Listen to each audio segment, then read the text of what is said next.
Okay, so it's 5:30, so we're gonna get started. First of all, thank you to Kit Carson Electric Cooperative for offering the use of their boardroom for this evening's forum, and to the Taos County Chamber of Commerce and True Kids One for again partnering with us on these forums, which they also did in March. Sitting with me here this evening is Michael Tafoya, a deputy and former lieutenant with the Sheriff's Office, and Steve Miera, the current Undersheriff with the Sheriff's Office. Both of these gentlemen sent me their resumes in advance of the forum, and just looking at their backgrounds, there are a lot of similarities. Michael was born in Artesia, California, and Steve was born and raised here in Taos, but both of them have been here their whole lives. Michael spent 14 years with the New Mexico National Guard. Steve spent 9 years in the Marine Corps. Michael spent 23 years in law enforcement in New Mexico, and Steve's been working in law enforcement for about 30 years. And both have been with the Sheriff's Office for about 20 years. But the goal of this evening's forum is to find out what sets them apart. So our hope is for some interesting discussions here about why they're running for sheriff, which, as they both know, is a very big job to hold, currently held by Jerry Hogriff, who first took office in 2015 and was reelected in 2018. Whichever of them is elected would oversee a department of 31 employees and would be tasked with managing coverage of a county that covers 2,200 square miles and is home to a population of about 33,000 permanent residents, which of course can ebb and flow with the tourist seasons. And with that, we'll get started. Hey, real quick, you guys, if you'll just speak pretty closely to the mic, even if it's loud here, just for the online broadcast, just to get a little volume up. Okay. All right. So we'll start with 2-minute opening statements. We'll start in alphabetical order, and then we'll just switch back and forth from there with questions. So, Steve, that's you first. Go ahead, 2 minutes. Hello, Taos County. Hello, everybody. I'm very honored and privileged to be here in front of you today, and I feel very honored and privileged to serve you currently as your Undersheriff for the Sheriff's Office here in Taos County. My goals and visions for the Taos County Sheriff's Office is to continue moving forward and meeting the needs, the ever-growing needs of the county, and hopefully expanding on our Sheriff's Office and improving it as we have done through the last 8 years. I'm open to any questions, I'm open to any ideas, I'm open to growth. I'm big on professionalism, I'm big on structure and discipline, and I truly believe that, you know, with the Sheriff's Office, it's a direct representation of who we are as the people of Taos County. It directly reflects the people of Taos County. So that's why it's so important to me to be able to field a professional, disciplined, and confident and credible Sheriff's Office. Thank you. Go ahead, Michael. Hello, Taos County. My name is Michael Tafoya. As Mr. Miller stated, I was born in Artesia, California, but I was raised here in Taos, New Mexico since I was 15 years old. Dedicated to this community. This community's been, since I moved here as a child, they welcome our family with open arms. My mom and dad, they're here from Taos. They're born and raised here. I love this community, and the reason I'm running for sheriff is because I want to get my officers more involved with the community. Our community engagement, that's the plan I have set for this department, is we filtered away from that. And I believe we need to get back in touch with the communities, and that's my goal. We are in touch now, but I think we need to get more in depth with them. I want to change the way things are changing in Taos County and around the country. Law enforcement is changing, citizens are changing, attitudes are changing towards law enforcement, and I hope to fix that.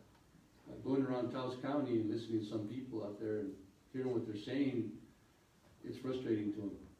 And I know right now we're doing the best we can with the Sheriff's Office and what we got. We got a dedicated department with a bunch of individuals that love what they do. You know, we want to build that up, and we want to get that trust back with the community. So that's one of the biggest things I want to push for. Thank you.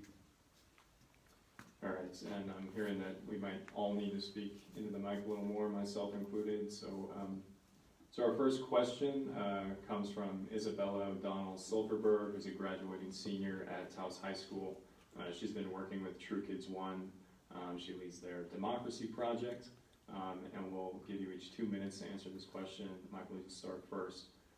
So Isabella says, many students like me have watched in horror as school shootings have become more frequent throughout the country in recent years. We felt tremendous fear as threats of violence at Taos High School happen far too often as well. How would you address the issue of school safety if elected sheriff? One thing we need to do is get officers back into schools. We've got a lot of schools out in the county. Right now the town has their high school and they have the resource officer, but at this moment we don't, and which as elected as sheriff, I would like to get officer deputies back into the schools and address these issues.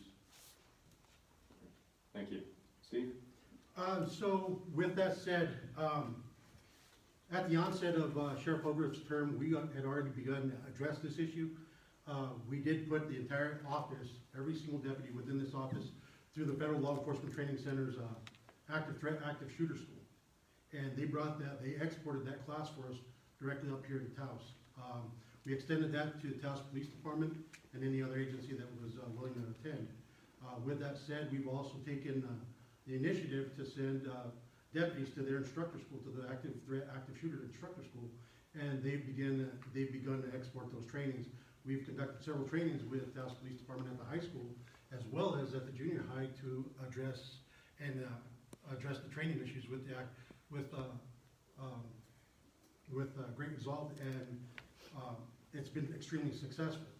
Now, is that a perfect solution? No, but we understand and we realize our shortfalls in that program, and we continue to move forward and try to improve on that program. And we're going to improve in that program by adding additional officers, additional deputies, and additional personnel to the sheriff's office. Thank you. All right, thank you both. So now we'll move into some of our regular questions that we put together with the Taos News staff and with input from the public. So the first one's a pretty simple one, I think. I know you both are about to take some mandatory time off because you're running in the campaign.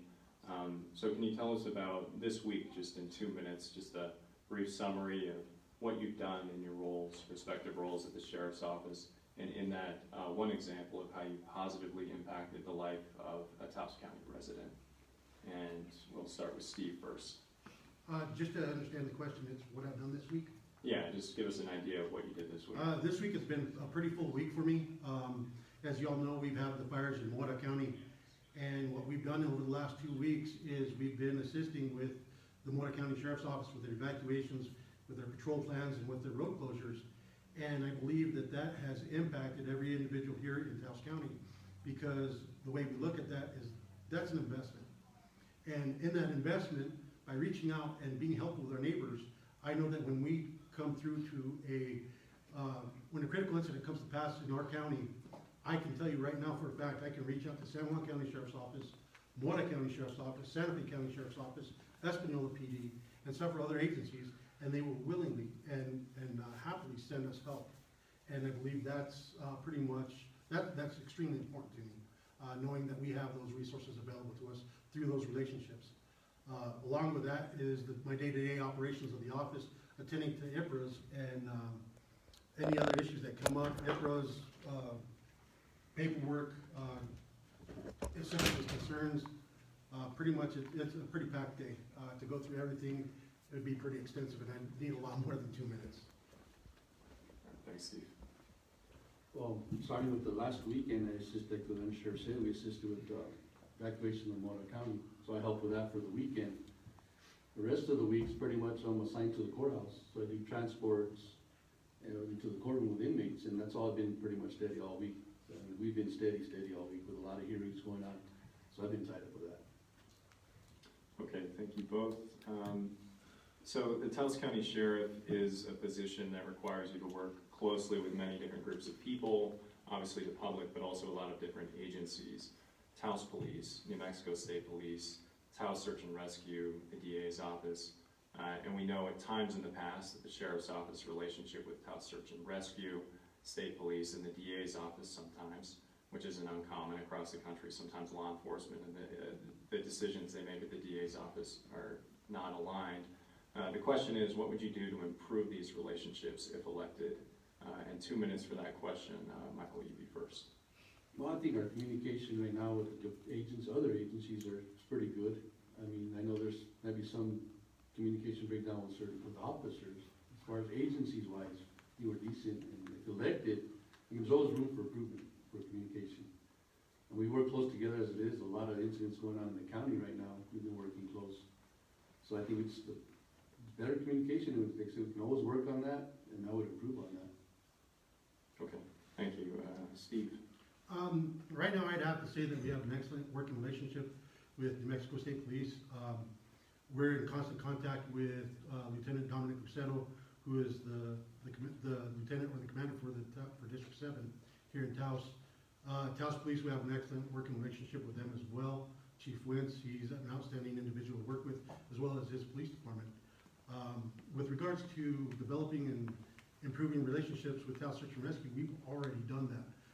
We've already established an excellent working relationship with Taos Search and Rescue to the point that we work with them directly, as opposed to what it was previously, having to go through state police to open up a resource number. Now we work with them directly, and they are one of our resources. So there's no communication issues there. Any issues that come up in the county, we can address almost immediately, especially when it comes to search, rescue, and recovery of those individuals that, seek relief there at the bridge. Okay, thank you. So the Sheriff's Office right now operates on a budget of around $2.4 million a year, money that goes toward payroll, equipment, and many, many other operating costs. When you really break it down over the course of a year, that's not that much money to run the department. We know that Sheriff Hogriff has been asking for about $1 million, which he admits probably won't happen necessarily, but maybe over time, and would like 5 more deputies. And this is a lot of what the sheriff does, right? He advocates with the county for why you guys need the money that you need to cover a county as large as I mentioned in the introduction. So the question is, what would make you an effective manager of the department, the business end of the department in that sense, and an effective negotiator, grant writer in getting money the department needs? We'll just do 1 minute for that question. Steve, you be first.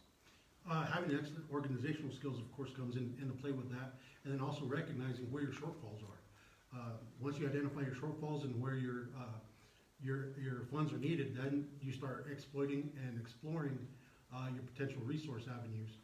Once you've done that, you figure out what is reasonable, what you can, what your county and what your grants can financially sustain, and set objectives and goals that fall within those parameters. If you can't go any further than that, if you overstretch yourself, then you're just basically setting yourself up for failure. But you can't stop looking. You can't ever stop going after those resources. Okay, thanks, Steve.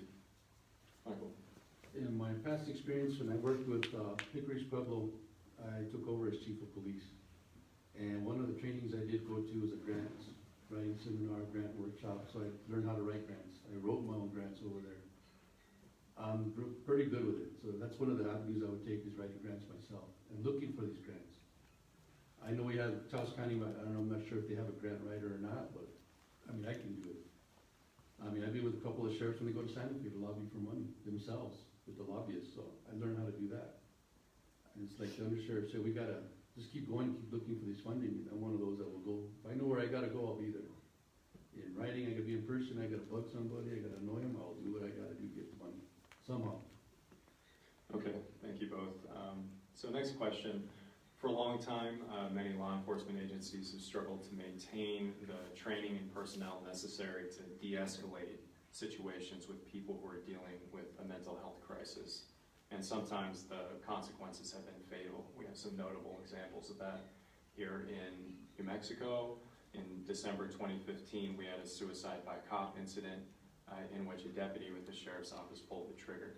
We know that the sheriff's office does training, I believe, every 2 years, correct me if I'm wrong on that, through the state on dealing with mental health issues. The question is, what more would you do to ensure this training not only continues but becomes more frequent? And that would be Michael first on that, 2 minutes. Well, training, specifically in any type of training, you always want to grow and get all the training you can get. I mean, they're trained, and we've got some good individuals that absorb that training and apply that training, but I think if we get more training. Mental health, connecting with the mental health groups, they do training themselves. We need to connect, besides what we do, connect with them and take some of their training. You know, they can hook us up, they can plug us into where other training is essential. You know, we've got to connect with the DWI groups, mental health groups, all the groups we can. You know, training is essential, and training is what we really need in our department. We get it, but I think you can always get more. You can never get enough. Quick follow-up question. Can you give me an example of when you, in your capacity as a law enforcement officer, dealt successfully with someone in a mental health crisis? Actually, reached a couple of months back at the courthouse itself, we had a person that kind of didn't want to follow rules there pretty much as far as getting to the building and, you know, taking weapons out. They didn't like the result they got when they went to the courts. So they actually had a breakdown, and myself and another deputy had to actually talk with them, and just talk with them like decent people, not with an authoritative attitude, not an authoritative voice. We talked them down, and actually until we got a family member, we got a whole family member, they come and dealt with them. And they took them out, but they went peacefully, and they went without any incident at all. Thank you. Steve, same question, mental health. So we've already begun to address this.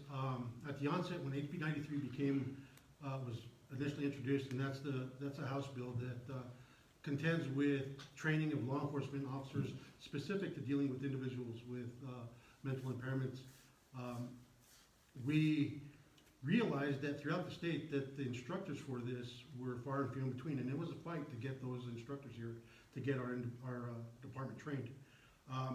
With that, I realized, with that realization, when there was an opportunity that arose through the Association of Counties, I sent every single one of my sergeants to this instructorship training on how to deal with individuals with mental impairments. And with that, now I have 5 sergeants, 5 instructors within my agency that can teach this to the deputies, and not only the deputies, but to the other law enforcement agencies here in the county. And we have successfully done that. We have successfully contended with several issues that should have been and would have been justified lethal force scenarios. But however, through the discipline and the training that these deputies have received in the last couple of years, they were able to recognize, de-escalate, and successfully negotiate that incident without utilizing lethal force in those situations. So I think the program that we have in place right now is extremely successful, and it definitely impacts in a positive way our community. Thank you, and same follow-up question. What's an example of when you put that training to use yourself? Specifically, the most recent one was last fall, dealing with an individual who suffered a mental impairment, mental issues up on Blueberry Hill Road. He had armed himself with a shotgun and barricaded himself inside the house. We did call out resources. However, communications with him were failing, so I basically had to get a little bit creative with my communication with him. With the assistance of Sergeant Rick Romero, we were able to establish a line of communication with him, and to the point where I was able to get him outside of his residence, and I personally disarmed him. He did have a shotgun on his person that was loaded with a round in the chamber, and I was able to de-escalate the situation and physically take the shotgun from him. And we did get him the resources that he needed for his mental issues, and he was unharmed. Okay, thank you. So the Sheriff's Office is the primary agency that responds to suicides and threats of suicides at the Gorge Bridge, or at least one of the main agencies. We hear it all the time in our office with a police scanner. Somebody goes out there, the phone is activated, someone calls in, a family member is threatening to go to the bridge and kill themselves. And obviously you all have conducted many body recoveries from the bridge, unfortunately. So 2 parts to this question. First, what would you do to advocate for safety improvements at the bridge? And secondly, how would you help your own team maintain their mental wellness from having to do that all the time? Recovering bodies of people who jumped from the bridge. 2 minutes for that. Steve, you're first.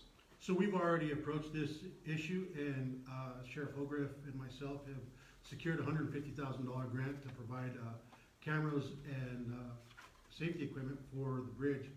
Right now, it's in the implementation phase. With the help of the county commissioners, they've been able to approve those funds that we've received from the state through lobbying, through Sheriff Ogriff lobbying, and writing up the grant with me.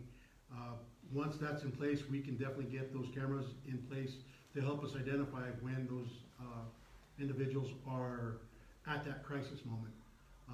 In addition, again, with the HB 93 training that we've gone through, we've successfully mitigated, I'd say over 20, just thinking off the top of my head, potential suicides, interdicted these individuals that were on their way to the bridge with intentions of jumping.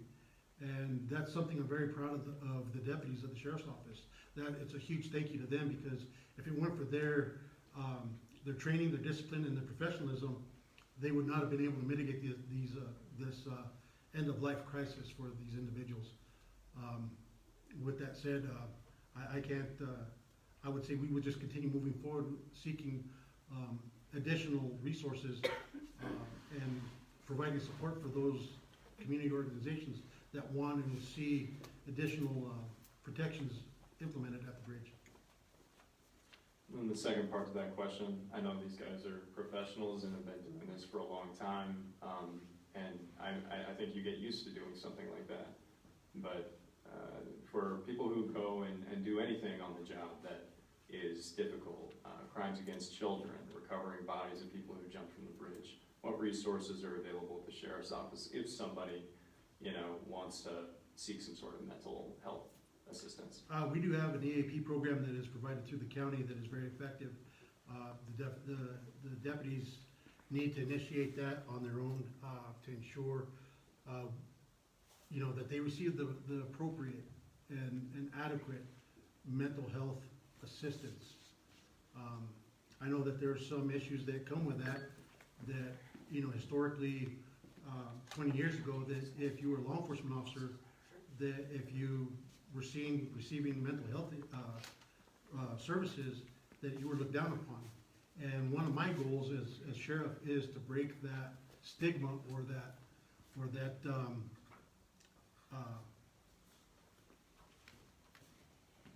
labeling, and let people know that it's okay that these guys need help. If they need help, that they can seek help, because they're who we count on to keep us safe. So I think we owe it to them to keep them safe and healthy as well. All right, thank you. Michael? Well, first thing with funding with that, I thank the sheriff for working on cameras and getting the money for all this stuff. We need it. But also, we have federal agencies that surround that bridge, that pretty much own that bridge. So we need to connect with them and see if we can get money off of them also, because this is their property. I know BLM has a lot of property back there, and they have the funds for it. So we need to improve with cameras, whatever else we need to get. I know they argued about a fence, they wanted it around there. That ain't gonna happen, obviously. As far as the second part of your question, the mental wellness of our deputies is more important. They need the help with we need counseling, whatever they need. It's up to me as the sheriff to provide that for them. But a lot of things we fall back on ourselves, is that we talk with ourselves. The department, the deputies, they band together, so when they talk, we talk with each other, and that's like a stress reliever. It helps us deal with what we deal with a lot of times, because sometimes, I know for myself, when we talk to other people that don't understand what we do, I don't feel like they understand what I'm going through. Us as deputies that work with each other, we go through the same thing, and talking with each other, it gives us a sense of healing, I guess, if you want to put it.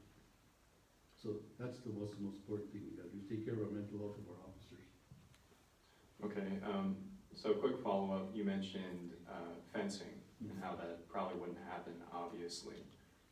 Why do you think that wouldn't happen? Well, I know one of the things that was brought up on this was, the view of the bridge, which I understand. People go to the bridge to see the beautiful view we have in Taos County. It is a beautiful view.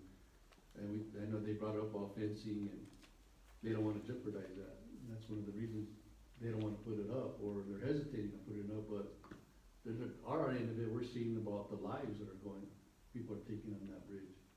I mean, I know it jeopardizes the view, if you wanna call it, but how about the lives of these people? If it helps save them. You know, maybe there's another way to do it with fencing, but that's why I bring that up. Okay, let me go back to Steve for the same kind of question. What do you think about other suicide deterrents that have been proposed, like raising the railings, fencing, things of that sort? I would definitely support that. To address the government entities that are involved with the bridge, state, federal, specifically BLM, we already do receive resources and funding from the Bureau of Land Management, and that's how we conduct our recovery efforts that, you know, we go down to retrieve these unfortunate individuals. I personally go down with on every mission with my crew, so I know what's down there, I know what their limitations are, and so with that said, I totally support and would support seeking funding or seeking some way to get that railing or some kind of cage over the bridge. I see firsthand what happens, and so, you know, I know there's several groups out there that are advocating and pushing state level politicians to be able to provide that funding. That bridge is currently leased from the Bureau of Land Management by the state of New Mexico. So basically, there would be no federal funding other than what we get for these operations that the federal government would provide for these kind of safeties. So definitely the funding for these kind of deterrents would have to come from the state. And I know the sheriff and I have been in communications, and that's how we got the monies for the cameras. You know, the cameras is the first step. Now we move on to the second phase of this in trying to get the funding for those cages and for the higher railings. Okay, thank you. So in the last 5 years, 3 members of the Sheriff's Office have been charged with crimes, with 2 of those cases dismissed and a domestic violence case that's still pending against the deputy who no longer works at the office. And every time a charge is filed, whether it turns out that someone's not guilty or it's dismissed for any variety of reasons, just the charge itself is obviously not a good thing for the office. It's not a good look for our agency here. So the question is, what would you do to ensure that members of your office are abiding by the law, both on the clock and off the clock? And we'll give you 2 minutes for that question. Michael, you're first. Well, to answer that question is be in touch with my deputies. I mean, check on them. You know, yeah, I might be the sheriff, I might be the supervisor, they're my deputies, but put that aside for a minute as the boss, check in with my deputies. Talk to them one-on-one. I mean, we're still human, we're still friends, you know. Sit down, talk with them, see what's going on with them. I mean, if you start seeing something, maybe we still need to address it, whether it be counseling or however step we've got to decide together to fix that. I mean, each person has their own actions, they're accountable for their actions, but us as supervisors, if we could sit there and talk about our subordinates and find out everything about them, that's how we know when something's not right. You know, be on one-on-one with them. Don't just let it go and just deal with it as the media gets it and everybody else gets it, tears them up, and ruins their reputation. But it could stop when we get involved as ourselves. Oh, well, this person did this, they gotta deal with it. No, we need to step in. As a sheriff, that's what I would do. Step in, check on my deputies, and if I see something, okay, we're gonna sit down and try to correct this problem before it gets bigger. So the follow-up to that question is, in any capacity you've ever held in law enforcement, have you ever become the subject of a criminal investigation or an internal investigation? No, sir. Okay. Steve, you're up next. Same question. How do you ensure accountability of people in your office on and off the clock? Transparency, communication, and a solid, sound policy and procedures manual. I think that, you know, being in touch with your subordinates, realizing and understanding by being out there with them, working with them, understanding what they're going through, what they're dealing with. I know firsthand. I lead by example. I don't expect any of my people to do anything that I'm not willing to do myself. So I know and I see and I feel what they're seeing and they're feeling. When they make that conscious choice to make that decision, we got to keep in mind that this is still the United States of America and there is due process. And an individual is innocent until proven guilty. However, the ramifications of the accusation in and of itself can be detrimental to a public office like this. And as a supervisor, as a head of an agency like this, the biggest tool that I have is transparency and openness, getting in front of it. Because in the end, like I've said before, this sheriff's office, these deputies are your deputies. They represent you. And by getting in front of this and being open and transparent is the best thing that we can do as far as keeping the confidence and the integrity of the office intact. Thank you. And same follow-up question, have you ever been the subject of an internal investigation, criminal investigation? No, sir. Okay. Thank you both. So as I touched on in the introduction, and you guys know this really well, your office covers a huge area, 2,200 square miles is the size of Taos County, which includes many outlying communities. I know during the 2018 election when Jerry was running for re-election, a big subject was how do you effectively cover all communities in the county and not just responding to calls when crimes happen, but in a proactive way, helping to prevent crimes from happening. Since 2020, after Cuesta Police Department shut down, the Sheriff's Office has been contracted with covering Cuesta, leaving no question that that's just, you guys are responsible for that area completely. Obviously you have state police as a support agency. So the question here is, what would you do to ensure all areas of Taos County are covered and not just Taos? And 2 minutes, Michael, you're up first. Well, first that has to be with, a lot to do with manpower, which I wish we had more. We don't. So with the manpower we have, we're gonna have to sit down and look at our schedule.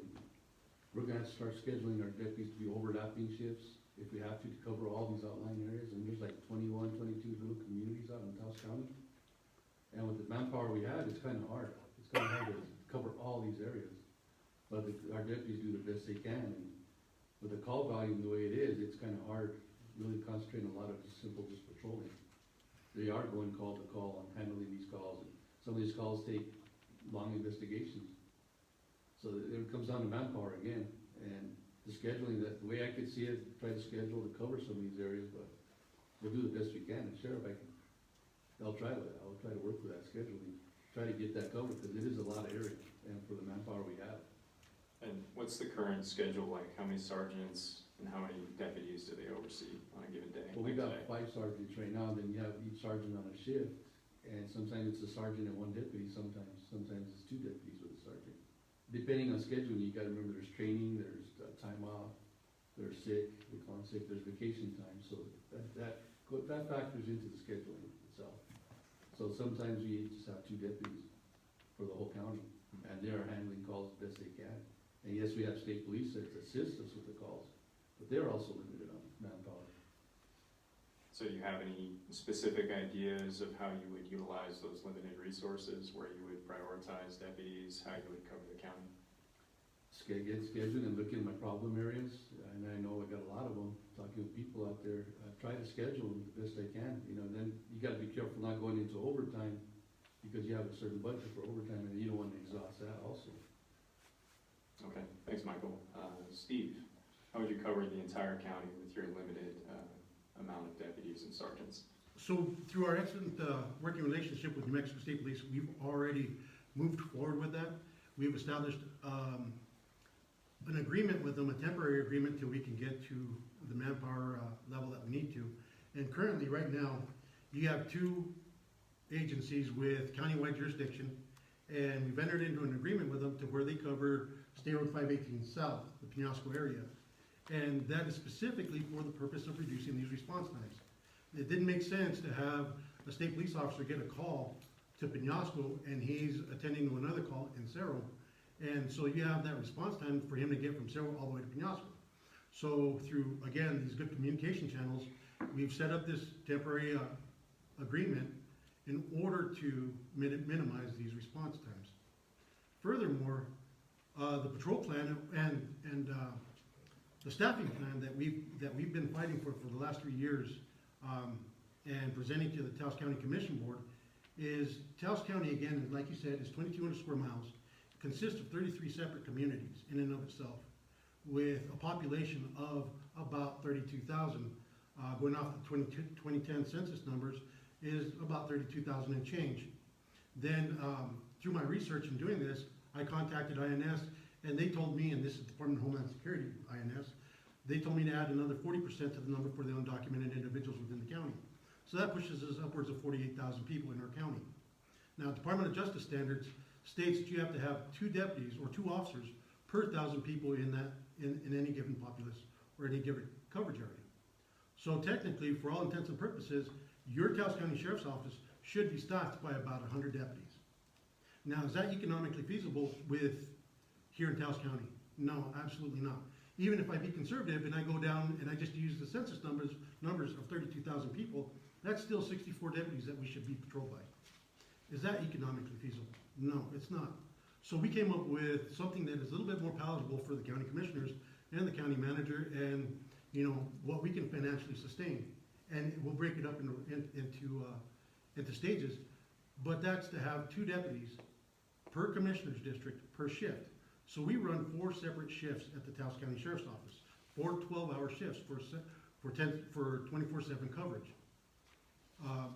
That would give you 2 deputies per commissioner's district per shift, for a total of 40 deputies. Therefore, that would provide the adequate coverage to have deputies within each commissioner's district and would mitigate that response time. All right, thank you, Steve. So next question is about cannabis. Obviously, there have been cannabis users in Taos County for a very, very long time, but with recreational cannabis becoming legal, things change a little bit in terms of enforcement. Possibly there are more people using cannabis here. We may have some cannabis tourism happen here from neighboring states. And it's also different testing for cannabis when it comes to like a DWI stop. So the question is, how would you ensure that people aren't driving under the influence of cannabis, which a lot of people think is fine, but everybody knows cannabis doesn't improve your motor skills and can be dangerous if you're behind the wheel. So how would you respond to that, or have your deputies respond to that if you were elected sheriff? 2 minutes, Steve, first. So, with that said, I understand how our state walked into this legalization of cannabis, and now I understand that I have the ramifications of enforcing the laws, the DUI laws, and I have to be accountable for the enforcement of those laws. So the first thing I'm going to do is I'm going to reach out and build on the already excellent working relationship I have with Safer New Mexico. And in doing that, what I'm going to do is I want to send more deputies to the A-RIDE training and to the drug recognition expert training. And those specific fields deal and contend with driving under the influence of intoxicated liquor and or drugs with specific or with emphasis on the drug part of it. Now, if we have drug recognition experts within the agency, we would be able to better combat these DUI incidents and DUI stops and have successful convictions in the courts when it comes to these DUI issues. Thank you. Thank you, Steve. Michael? Well, before marijuana was legalized, we've had people smoking marijuana for years, and obviously operating vehicles for years. So that's why we have the DUI laws that are in place.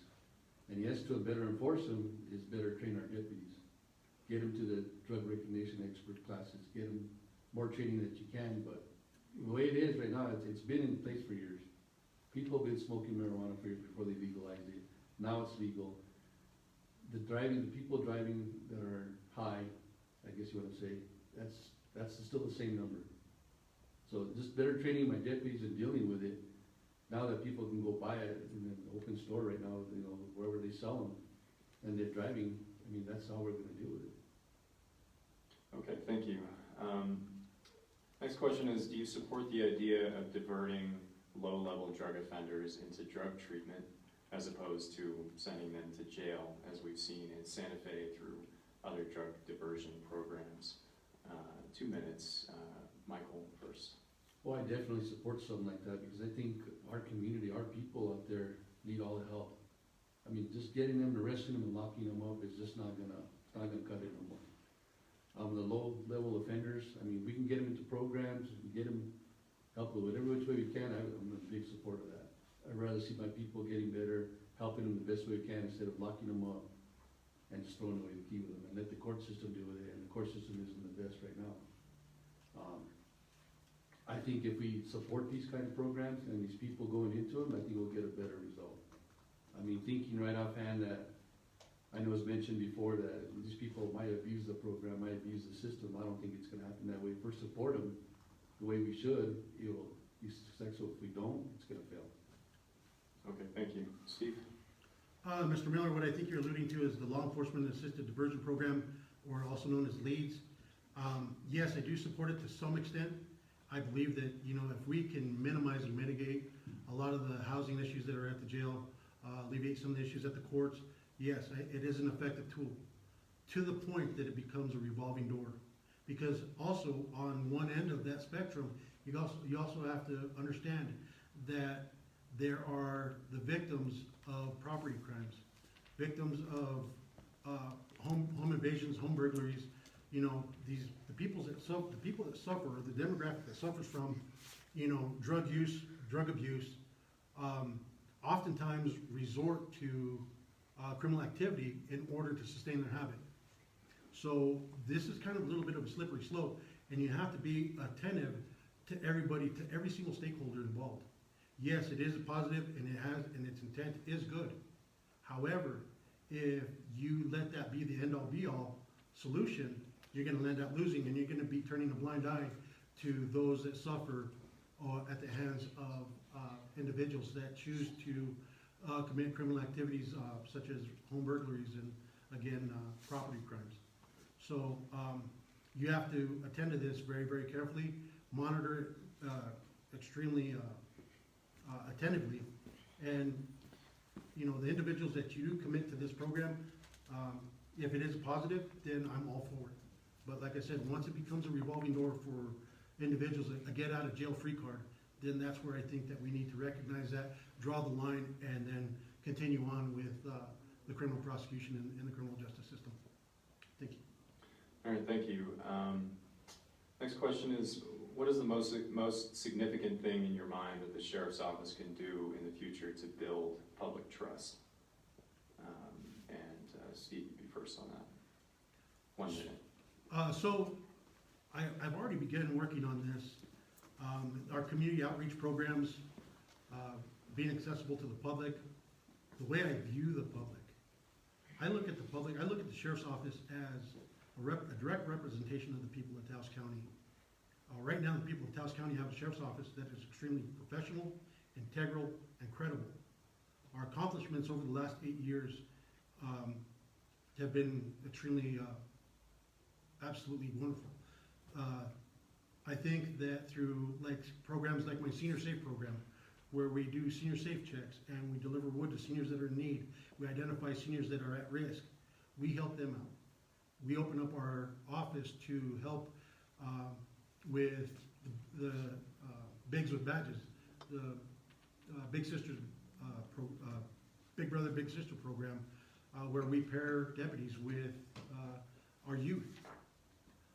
So with that said, you know, I think identifying programs like this, reaching out to being involved with programs such as Special Olympics, which is something we're extremely proud of. I think that we're going to continue on moving forward and maintaining that credibility with our community. All right, thanks, Steve. Michael? Well, the biggest thing I say is I really am big on is community engagement. And that means, you know, getting my deputies, going to the community meetings, community watch meetings, any function their communities have, all of them, all the communities, I want my deputies to be involved with. We need to be in touch with our community, what's going on. And I think if the community sees us also as community members instead of police officers, that's a big plus. You know, I've been around the county recently in northern part, southern part, and a lot of them just don't trust law enforcement. Not just our department, it's just law enforcement, period. And it has to do with being, start being proactive instead of reactive. And communities have meetings. We got community watch meetings going on. No law enforcement is there. And I think that's a big start right there, having some representative there from our department. Anything that function the communities have a law enforcement officer there just to be there, be connected with them. And that's a big step for me, and that's what I tend to push, is the community engagement that I believe in. All right, thank you. So the next question has to do with wages. I know that state police is, I believe, paying the most out of the agencies in the county right now, several dollars more than your office is able to offer a deputy. So the question is kind of tying back to budgets and how do you get more funding for the department. How do you compete with state police when they're offering a starting deputy, I believe something like, after the academy, like $20, $30 an hour, whereas you guys are paying much less than that? And I believe we started with Steve, so Michael, you first. Yeah, I mean, the money, budgeting is the biggest thing, and how can we compete with that? And it's not just our department, it's every department in the state. I mean, when the state police get that kind of a raise, the rest of us are at the bottom. I mean, asking for money, I mean, that's the best we can do. I thank God our deputies love what they do, regardless of what they're getting paid. They're not getting paid the best, but they love what they do. And that's with a lot of officers out there. They love what they're doing, they're helping the public, but the pay, yeah, I mean, funding is a big issue, and that's the question. And that's where, I plan to tie in with my commissioners, my future commissioners, to see what we can do to resolve this problem. And it is a big problem, especially when the state gets getting raises like that, it's a big problem. Okay, thanks, Michael. Steve. So we've already attended to this. We've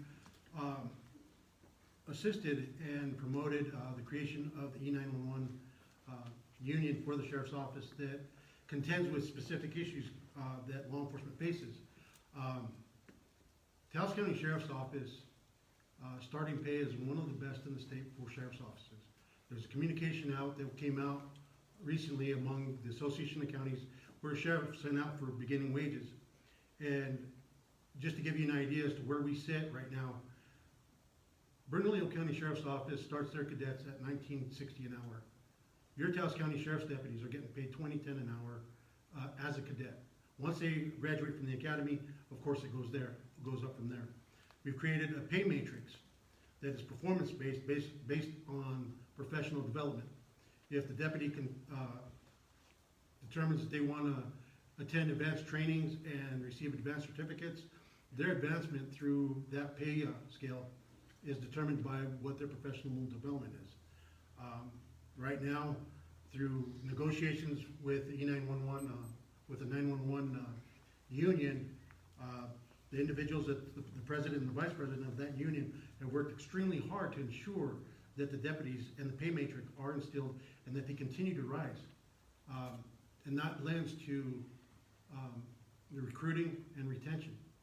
Right now, a deputy that is a senior deputy is getting about $25.10 an hour, and that's set to go up. And for Taos County, that's not bad. That is competitive with local law enforcement agencies, and that is competitive with agencies across the state, sheriff's departments, that is. So, are we gonna compete with New Mexico State Police? No, that's never gonna happen because we don't have that budget. But are we competitive with other agencies? Yes, we are. And I'm very proud of where our union has taken us, what they've accomplished in the last few years, and I am very proud of what these deputies are getting paid. It's pretty much set on, it's up to them what they get paid. All right, thank you both. So I've got an individual question for each one of you. We'll start with Steve. Steve, as Undersheriff, you have filled in as the head of the office many times when Jerry's been out. What challenges have you faced in that role? And 1 minute for that answer. Ensuring that the operations of the office continue smoothly, that I maintain the integrity and the confidence in the community that the sheriff has already earned over the last 8 years. The day-to-day operations pretty much don't change. It's just attending additional meetings that are scheduled, or that the sheriff has scheduled, and just filling in. The challenges of the offices are changing every day. Every day I show up to work, there's a different challenge, there's a different fire, there's a different something going on, and just being able to rise, to improvise, adapt, and overcome those challenges, and meet the challenges of that day, and go home knowing that everything that was on my plate on that day was attended to appropriately, adequately, and with integrity. All right, thank you. So You retired from the Sheriff's Office in 2015 to work as a bailiff for the 8th Judicial District Court.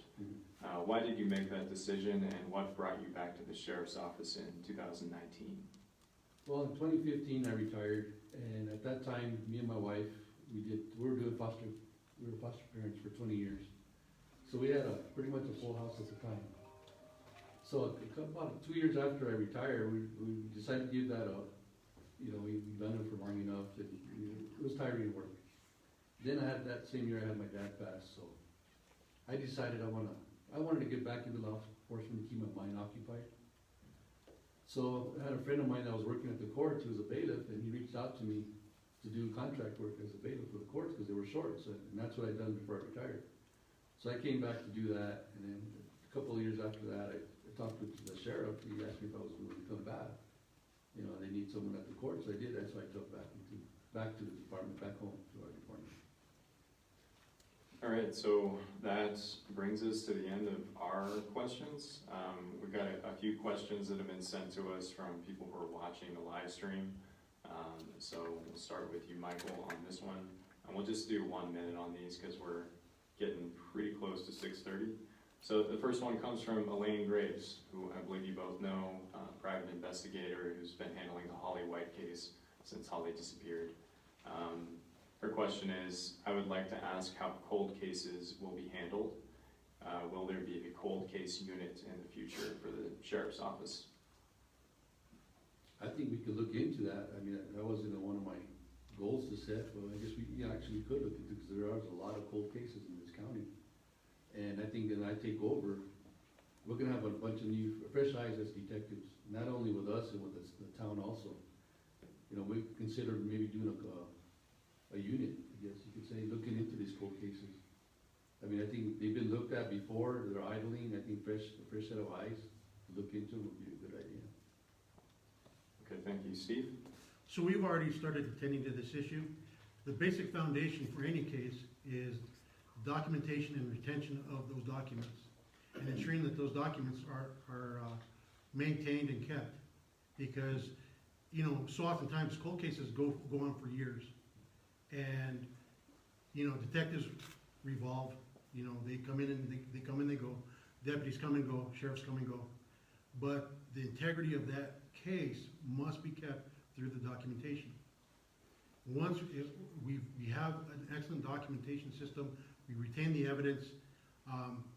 In the future, once we get to the manpower needs that we need to provide the services required of Taos County, then yes, I absolutely would like to ensure that there is a cold case unit that is going to be employed and deployed with the Sheriff's Office. But I think that's well into the future, and to ensure the success of that is to maintain those documents and that evidence. All right, thank you. Just looking at these other questions.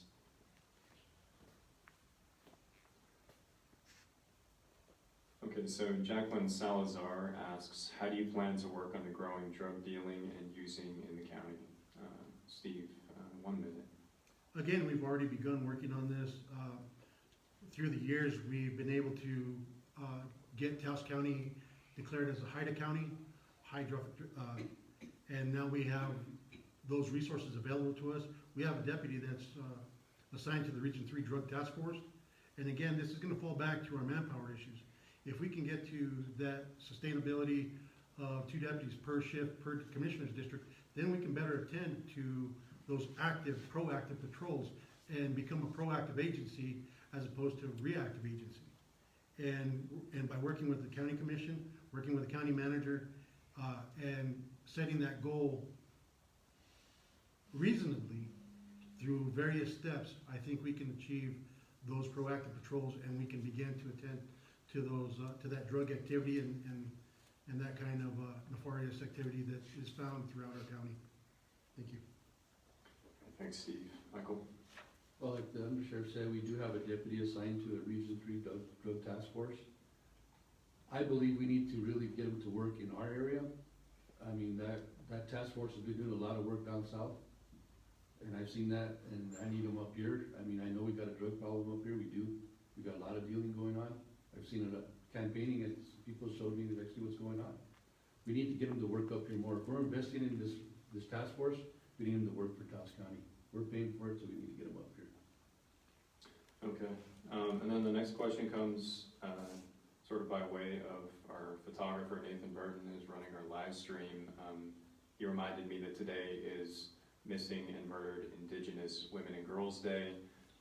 Obviously, we're home to 2 pueblos here and lots of pueblo land, and unfortunately, some cases of exactly this, including just last year.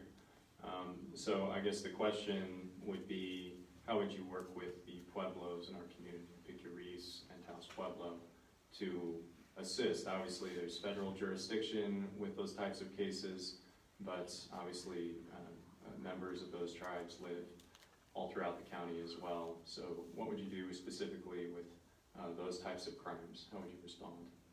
And who did I start with? That was me. Okay, so Michael, you're up next. I have a good working relationship with Picuris Pueblo, and I work briefly with Taos Pueblo. And what I would do as a sheriff, work with the federal agencies, pretty much FBI is one jurisdiction over the tribal lands. Work closely with them. We need to work together, instead of having this federal, state, county jurisdiction type thing. We need to work together and get to the root of these problems. And we do, like you said, we did have that recently in the year. Maybe something we can have out here, information we have out here, something we could follow up out here. But I think a good, close working relationship with the federal bureau, I think that's the start, with the federal lands. All right, thank you. Steve. So this is the way I look at it. These tribes are within Taos County, and they vote for the elections. So I have an obligation to these people. No ifs, ands, or buts about it. I have an obligation to provide services to these people. Part of that is, and I've already begun working with this, is breaking down those walls, breaking down those barriers, showing them, welcoming them, inviting them, and trying to show them that, you know what, they do have additional resources. There are local resources available to them. Now, keep in mind, we must be respectful of their traditional values and their way of life. But I will extend the olive branch to them and let them know, you know what, you do have a sheriff's office. You have a sheriff's office that's obligated to help you out. So that way, we've already got, again, an excellent working relationship with the Federal Bureau of Investigations. And I will extend any services, any resources that they require to help them with any investigations that they have now or currently, or in the future. All right, thank you. So next question is one that was on my list to ask as well, but didn't get to. Marcos Martinez asks, who would you select as your undersheriff if you were elected sheriff? And Steve first. I think right now that's an irrelevant question because I need to focus on this election.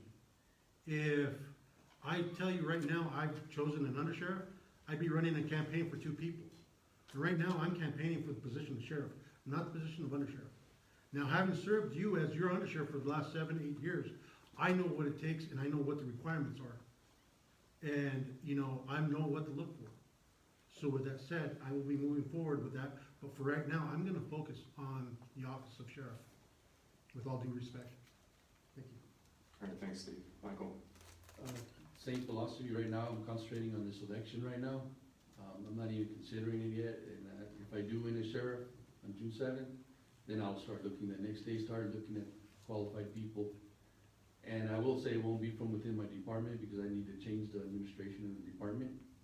So, because I know there's rumors out there that it's gonna be someone within and it's not, you know. But first, let me win this election, then next day I'll start considering it. Okay, so let me ask a variation on that question. What qualities would you look for in an undersheriff? Someone that has the same values I do, someone that has respect from the community like I know I do, and someone who follow my direction without question. So we have the same goals in mind, same ideas in mind, and if I'm not around, they're gonna keep the ball going. Okay, thanks. Steve, what would you look for in an undersheriff? The qualities that are required of an undersheriff is integrity, discipline, understanding, compassion, education, intelligence, You know, those are all indispensable qualities of a good undersheriff, because the undersheriff is gonna be the individual that is charged with running the office. He's the individual, he's gonna be the disciplinarian in that relationship. He's gonna be the one that's gonna be in charge of the day-to-day operations. He's gonna be accountable, for the day-to-day operations of that office. He's gonna have to have answers for questions that, you know, when I come to him, you know, I don't know is not a viable answer. So he's gonna have to be fast on his feet. He's gonna have to care about what he's doing. This is gonna have to be something that this is something who he is, not what he does. So that's what I'm looking for in an undersheriff. Somebody that cares immensely about the sheriff's office and about the people of Taos County. All right, thank you. We're at 6:32 now, so we'll move into closing statements. We'll just make these 1 minute. And thank you both for your time this evening. Really appreciate it. And we will start with Michael. Well, Taos County, I'm asking for your support and vote June 7th. What I'm bringing with me is a lot of community connections. As the next sheriff, I want to connect with the community. I want to get us back involved, get that trust back from you guys. I work on my department. I got a good department here. I want to build up on their training. I want to build up taking care of my people. I got guys that are dedicated and women that are dedicated in our department. And I want to keep building on that and trusting the training to build them up. They are going to be someday our future leaders. Someday, some of these guys might run for sheriff. And I want to invest in our youth in our community. Because Lord knows we don't have no connection with the youth right now. There's nowhere for them to go, nothing for them to do. So I want to connect with them and work with the groups that work with the children, schools, you know, our elderly. We've got a lot of mental health issues. I want to connect with that. So I'm asking for your support on June 7th. Thank you. All right, thank you. Steve. So Taos County, again, I'm seeking the honor and privilege of serving you as your sheriff. Where I come from and the person that I am, I can't ask you for your support. I won't ask you for your support. I would rather earn it. And I believe in the last 7 years, serving as your undersheriff, I've shown you who I am. I've shown you what I'm capable of. And I've shown you the content of my character. So I would hope that in those 7 years, that I've earned your support. We will move forward. I want to see this office continue moving forward, growing at the pace that it's growing, and it will. The one thing I will ask you for is come out and vote. June 7th, come out and vote. Exercise your right to vote. I would greatly appreciate that. Thank you very much. All right, that brings us to the end of our forum today. Thank you guys again. Thank you to everyone who showed up in person, everybody who tuned in on the live stream, KCEC for the space, Chamber of Commerce, True Kids 1. Be sure to tune in next week on Thursday and the week after. Next week we'll be interviewing our county commission candidates for districts 1, 2, and 5. And then Thursday, May 19th, our District 42 state representative candidates. As Steve said, the election is June 7th. Early voting begins May 10th, continues through June 4th. Absentee ballots can also be requested starting May 10th and will be accepted through June 2nd. Thank you. Good night.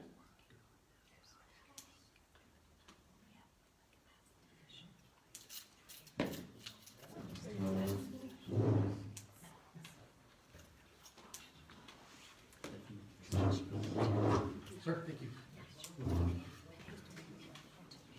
You did a good job with the sign. That was smooth. Thank you.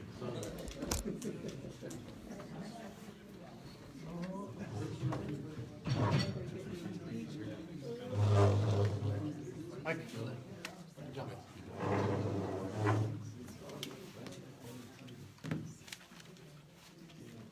Thank you, gentlemen. Thanks so much. Sir, thank you. It's good to see you guys. Thank you so much. Appreciate it. Thank you. Sir, thank you for having me. Thank Appreciate you. it. Appreciate it.